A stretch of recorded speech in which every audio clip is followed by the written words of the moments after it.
அத்தக்குவா ஹுனா இங்க இருக்கு நான், அத்தக்குவா ஹுனா இங்க இருக்கு நான், அத்தக்குவா ஹுனா 3 முறை சொல்ல கைய சுட்டி காட்டி சொன்னாங்க. இந்த உள்ளத்தில் இருக்கிற தக்குவா, இந்த உள்ளத்தில் இருக்கிற தக்குவா, இந்த உள்ளத்தில் இருக்கிற தக்குவா நான் கல்பு. இந்த கல்பதான், இந்த சுத்தமான கல்பதான் அல்லாஹ்விடத்துல கேட்கணும்.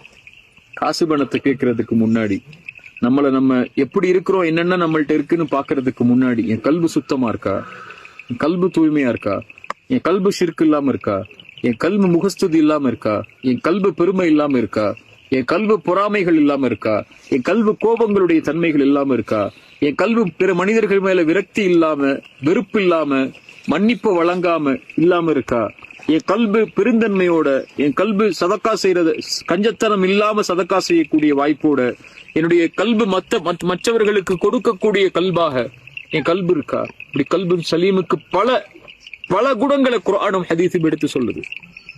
இந்த கல்பை சுமக்கக்கூடியவர்களுக்கு தான் மறுமையில வெற்றி. இந்த கல்பை சுமக்கக்கூடியவங்களுக்கு தான் நாளைக்கு மஹ்ஷர் அல்லாஹ்வுடைய வெற்றி. இந்த கல்பை சுமக்கக்கூடியவங்க தான் நாளைக்கு மறுமையில அல்லாஹ்வை பார்க்க போறாங்க.